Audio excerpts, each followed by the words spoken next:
Hello and welcome to the very first episode on the Youth Power podcast. My name is Sebastian Bayal and I'm going to be the host of this podcast. This being the first episode, I chose a topic that is very, very passionate to me and very dear to my heart. I chose Ghana as a topic, and it is going to be a two-part episode. So the first part, I'm going to tell you all there is to know about Ghana, and if you want to visit Ghana, what to expect, and all of that. The second part, I'm going to talk about a very, very interesting topic. The political and democratic systems that exist in Ghana. And then I'm going to put that in the context of how corruption has eaten into the very fabric of the system and society, the society in Ghana. And so, it is going to be a very lengthy discussion, but quite interesting. And I know that you're going to pick up a few things from me. The rest you can look up Ghana on the internet. Google is a friend. You can always ask Google for a lot of things. But on this show, I hope to serve you. So, if you don't know where Ghana is in Africa. It is off the West African coast, and it is a neighbor to La Côte d'Ivoire to the west, and then Burkina Faso to the north, and then Togo to the east. The rest is the ocean. If you happen to fly into Ghana, the first thing that I can assure that you're going to meet is a smile on someone's face. Because Ghanaians love to smile, Ghanaians are very jovial, Ghanaians are very welcoming. All my travels, whenever I mention to anybody that I am from Ghana, the first thing that and they have been to Ghana themselves, the first thing they tell me, Ghanaians are very welcoming. Yeah, that is very, very true. Ghanaians are very, very welcoming. And the other thing that I can boast of, and I always do, is that Ghanaians have very good food. And comparatively, I can compare Ghanaian food to Southeastern Asian food, and then Caribbean food, and then Indian food. Yeah, it is quite similar to Indian food, Caribbean food, and then Southeastern Asian. I mean Cambodia, Vietnam, and the likes. So our food has a lot of flavor. Our food has a lot of elements to it. Our food has a lot of spice, and we eat meat and then seafood a lot because we have the ocean, and yeah. So, but Ghanaians don't identify to just one type of food, because Ghana is made up of different ethnic groups and different tribes. Every ethnic group has its own unique food that they bring to the table. The Ashantis have fufu and the likes, and then the Ewe people have banku and the likes. And when you go to the north, we have Tozafi, Wache, and the likes. There are many. You would enjoy it if you go to Ghana. I encourage you to maybe in whichever country you're listening to me from, just look up a Ghanaian restaurant and then go there and then try it out. If you cannot go to Ghana immediately, just go to those restaurants and try it out. I live in New York, and in New York there is a Ghanaian restaurant called Accra. It's in Harlem. They have quite some very good food. So if you happen to be in New York, you can check out Accra, and they would serve you some very good authentic Ghanaian food. Okay, moving away from food, talking about Ghanaian food, I'm beginning to daydream about Ghanaian food right now, because that is how good it is. Ghanaians and Nigerians always have this joke about with this specific cuisine called jollof rice. We always joke about we always have this banter about on whose jollof rice is the best. But the funny thing is that jollof rice in itself did not originate from either countries. It didn't originate from Nigeria, it didn't originate from Ghana. It actually originated from Senegal. But whenever we are having the conversation on jollof rice, we don't even mention the Senegalese. But I would, on any day, I would go for Ghanaian jollof rice because come on, not because I'm biased, it's the best actually. And then we move on to the languages in Ghana. Because of the ethnic groups in Ghana, we have a lot of languages actually. I cannot tell offhand how many languages we have in Ghana, but can only mention the ones that I can speak. I can speak the Ewe language, I can speak the Twi language, and I can speak the Fanti language. I can speak a little bit of Ga, and I understand bits and pieces of Ada. And then I can speak my own local dialect too, Dagari. My family would disagree, but yes, I do. You cannot verify, so I do. But yeah, so when you go to Ghana, mentioning all these languages, you would wonder, oh, okay, what if I go to Ghana? How am I going to communicate? Yes, there are many languages, but there's a common tongue that we all understand and speak among each other. That is English. So if you go to Ghana, we all speak English. Because we were colonized by the British, we adopted English as a common language that we all can understand each other in. And then when you move away from our languages, Ghana has quite a number of tourist attractions sites that you can visit. The most interesting that comes to mind when I think is Cape Coast Castle. Oh yeah, when Barack Obama became president of the United States in 2008, and I think he visited Africa. He visited Ghana in 2009, if I'm not mistaken. I was in Ghana by then. The places he visited, one was the Cape Coast Castle, and I have visited the Cape Coast Castle on quite a number of occasions. I never get enough of visiting the Cape Coast Castle. There is so much history in that place that you always have to go back to learn more. You cannot learn every single thing you need to learn about the Cape Coast Castle when you go just once. But one thing I can assure you is that when you go to the Cape Coast Castle, you will be overwhelmed with emotion. It's an emotional place. The Cape Coast Castle is one of many castles in Ghana which was used for the slave trade. For slave trade, when slavery was at its peak. The slaves were brought all over from West Africa and sometimes as far as Central Africa to the Cape Coast Castle, and they were put in dungeons and put in chains, and then there is a bidding war.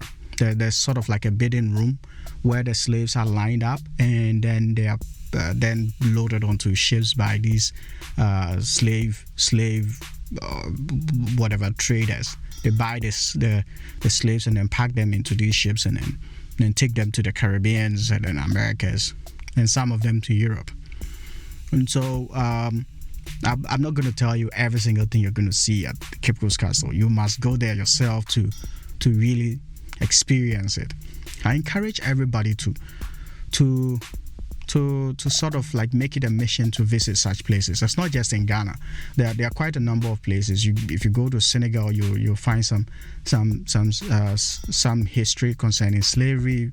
If you go to if you go to South Africa, so there are quite a number of places that you can go and then learn about the past, the slavery past of Africa. I mean, I believe that for the world to move on as a people, for us to begin to accept each other and reconcile with each other, we must always visit these places. When you visit, it doesn't matter whether you're white, you're black, whether you are Asian, whether you are Latino. These places are there for us to go and then relive and then learn, relive the experiences relive the history that took place in these places, and then we learn from it so that we can best appreciate each other, best appreciate which angle we are coming from, and so that we can get to a single point of convergence true understanding, because I believe that if Latinos understand what African Americans have been through, if white people understand what Latinos have been through, and white people and black people understand where white people came from, when we all understand each other this way, I think that we can coexist better than we do now. There wouldn't be I'm not saying that there wouldn't be racism. I'm not saying that there wouldn't be segregation. There would always be racism and there will always be segregation. But I'm saying that what this would lead to is that we can best relate to each other. We can best understand each other and where we are all coming from. So it is important that we visit such places. And so if you happen to visit Ghana, or you're planning on taking a trip to Africa, you put Ghana on your list, this is one of the places that I would encourage you to visit, the Cape Coast Castle. And then in addition to the Cape Coast Castle, there are quite a number of places that you can visit also. There is the Kakum National Park, where you can go and walk on the canopies. Quite beautiful place, quite a beautiful place. And then you can also go to Mole National Park. You can go and see the elephants, and it's a safari, and you can go and see the elephants and all that. And in Ghana also, because we are on the coast, there are quite a few number of beaches. Majority of them are really dirty because they are not kept well. But the few that are clean, you can really have a very relaxing and pleasurable experience on the coast. And then I would encourage you that when you go to Ghana, you don't just stay in Accra.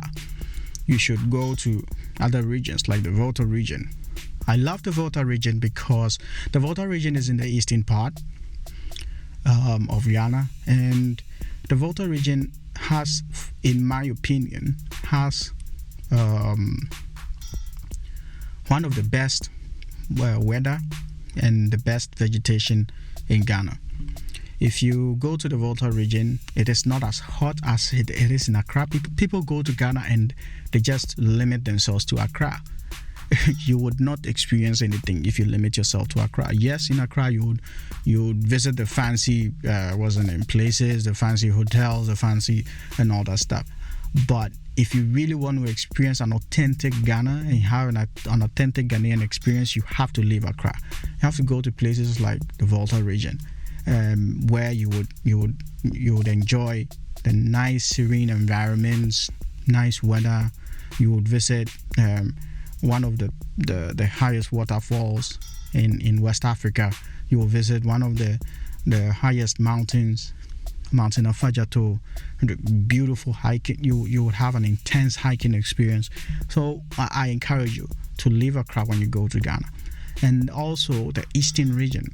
It's also another place where you would enjoy beautiful views, beautiful landscape, mountains. There's an opportunity for hiking, for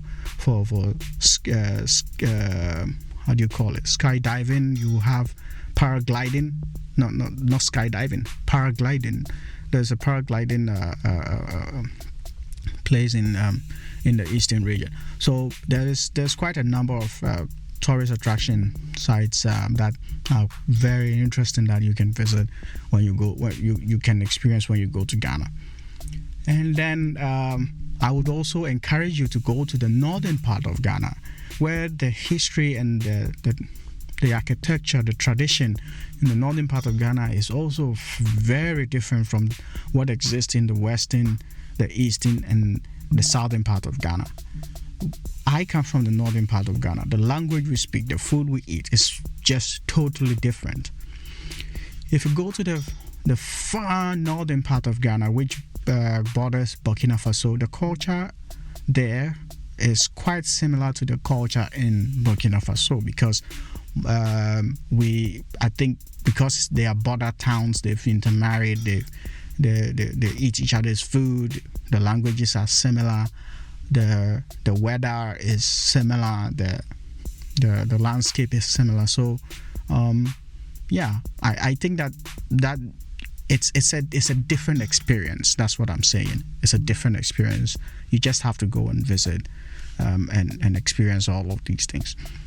And I have traveled to quite a number of African countries. Actually, I've been to Nigeria, I've been to Togo, I've been to the last country I was in before I moved to the US with my wife was Nairobi, Kenya. And it's Kenyans are different from Ghanaians. Okay, I want to settle this.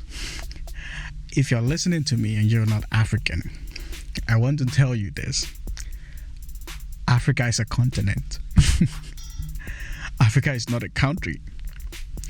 Ghana is a country in Africa. Kenya is a country in Africa. And we have different cultures, different languages, different food. Everything is different. So when you see a Kenyan, it's different from the Ghanaian. We look different, we speak different, we act different. And so that is a distinction I want you to put. I want you to put a Canadian. You cannot call a Canadian an American. I made that mistake, calling a Canadian an American once, and you cannot do that. You cannot call a Kenyan Ghanaian. You cannot call Ghanaian and Nigerian. No, we are different people. And so if you want to know more about Ghana, you can just go to Google, and Google is a very, very good friend. Google has all the answers. So go to Google and type in Ghana, and it will show you every single thing you need to know about Ghana. At this point, I would say that we'll leave it here, but you'll join me on the second part for another interesting discussion on a different topic concerning Ghana. Thank you, and catch you soon.